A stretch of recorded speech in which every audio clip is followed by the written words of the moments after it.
इस वीडियो में हम क्लास 10 के सैम्पल पेपर से एक और क्वेश्चन करेंगे। 5 मार्क्स का एक क्वेश्चन है।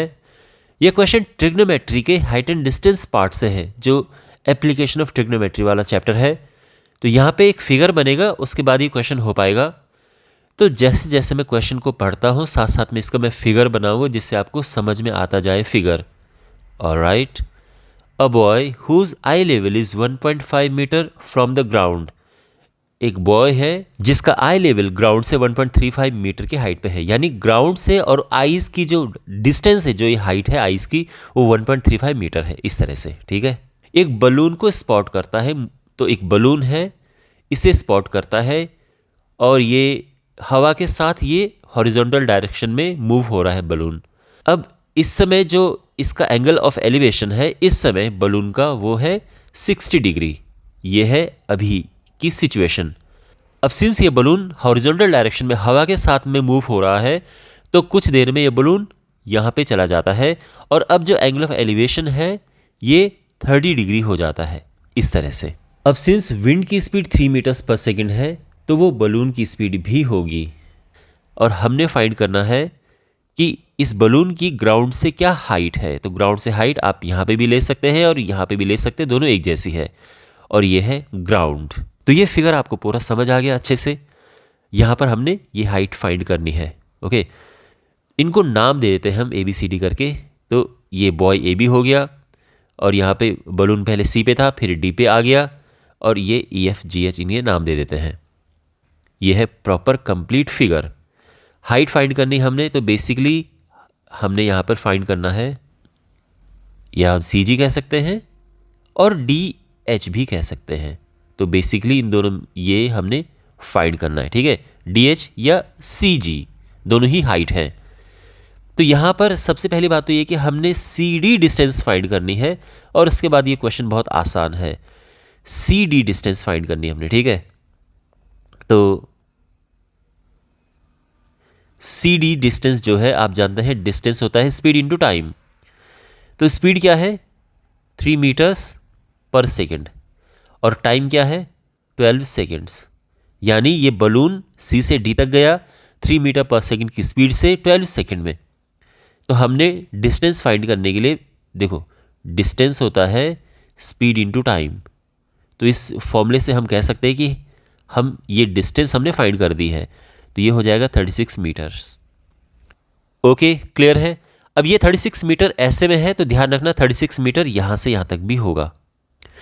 मैं ये जो ग्रीन कलर में लिख रहा हूँ, ये आपको इस पे फिगर में नहीं लिखना है। उसका रीज़न ये है कि ये हम वैल्यूज़ फाइंड कर रहे हैं। जो वैल्यूज़ हम फाइंड करते हैं उसको फिगर में हम नहीं लिखते हैं। फिगर में वही चीज़ें लिखी होती हैं जो क्वेश्चन में गिवन होती हैं। मैं यहाँ पर आपकी सुविधा के लिए लिख रहा हूँ बस, ताकि आपको समझने में आसानी हो। ओके, बाकी हम यहाँ पे लिख ही रहे हैं चीज़ों को। तो CD ये हो गया, और CD ही क्या है?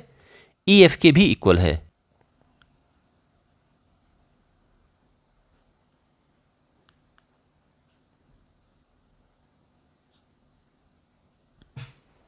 बात समझ आ गई यहाँ तक? यहाँ पे आप इस बात का ध्यान रखना कि जो भी हम कैलकुलेशन करेंगे उसमें कहीं पे भी इसका यूज़ शुरू में नहीं होगा, इसका यूज़ बस लास्ट में होगा। तो बेसिकली अभी हमने फाइंड करना है ये वाली हाइट, यहाँ से यहाँ तक ये वाली हाइट हमने फाइंड करनी है।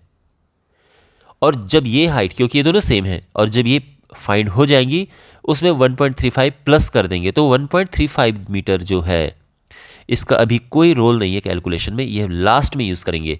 पहले हमने इन्हें फाइंड करना है, इन दोनों में से जो भी दोनों सेम ही है। ओके, तो यहाँ पर हम एक काम करते हैं, अपनी सुविधा के लिए इनको H नाम दे देते हैं।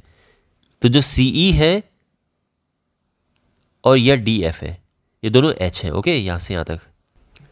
और इसे हम X नाम दे देते हैं, यहाँ से यहाँ तक।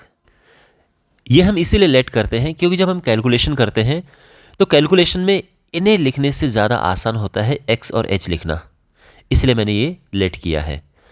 अब यहाँ पे हम ट्रायंगल्स लेते हैं एक एक करके। तो सबसे पहले हम लेंगे ट्रायंगल AEC।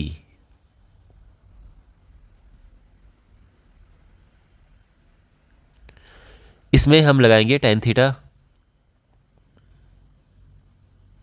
तो tan 60 क्या होगा? देखो tan 60 यहाँ पर tan थीटा क्या होता है? tan थीटा होता है परपेंडिकुलर अपॉन बेस, है ना। तो परपेंडिकुलर यहाँ पे ये है CE और बेस है AE। tan 60 क्या होता है? tan 60 is √3। CE यहाँ पर h है, हमने h लेट किया है, और ये है x। ये हमारी इक्वेशन नंबर 1 हो गई, इसे हम यूज़ करेंगे। अब दूसरा ट्राइंगल देखो, triangle AFD। In triangle AFD इसमें tan 30 लगाएंगे हम। देखो ट्राइंगल AFD ये है, तो tan थीटा होता है फिर वही है परपेंडिकुलर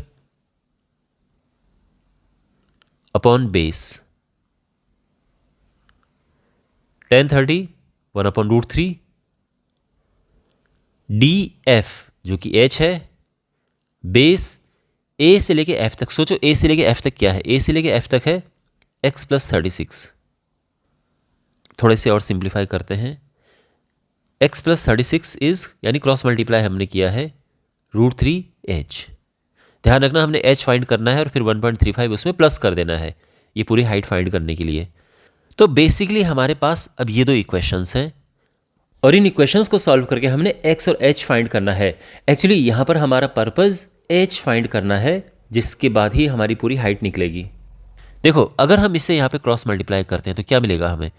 ये इधर चला जाएगा यानी √3x, ये हो जाएगा h। तो बल्कि इक्वेशन नंबर 1 इसे नाम दे देते हैं। h की वैल्यू अगर हम यहाँ पे सब्स्टिट्यूट करें तो हमें x मिलेगा, बाद में h भी मिल ही जाएगा, ठीक है ना। तो हमारे पास है x + 36 और जो √3 × h है, h की जगह पे क्या रखना है हमें? √3x। बेसिकली हमने यहाँ पे इक्वेशन नंबर 1 से h इक्वेशन नंबर 2 में सब्स्टिट्यूट किया है।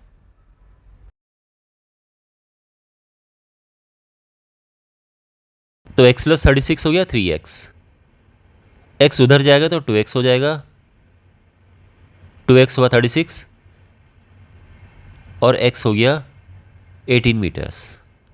अब x निकल गया तो h भी निकल जाएगा। h क्या है? √3 × x है। √3 क्या है? 1.73 क्वेश्चन में गिवन है, इंटू 18, और ये हो जाएगा 31.14 मीटर। ये हाइट हमें मिल चुकी है, कहाँ से कहाँ तक? C से E तक, ये याद रखना। तो देयरफॉर जो हमारी टोटल हाइट है, जो कि हम या तो CG लिखें या फिर हम DH लिखें, बात एक ही है। तो ये हो जाएगा C से लेके E तक प्लस E से लेके G तक। C से लेके E तक हमने अभी फाइंड किया 31.14, और E से लेके G तक 1.35 है। इन्हें हम प्लस करेंगे तो ये हो जाएगा 32.49 मीटर्स, और ये हमारा आंसर है। ओके, तो आई होप आपको ये सोल्यूशन पूरा अच्छे से समझ आया होगा।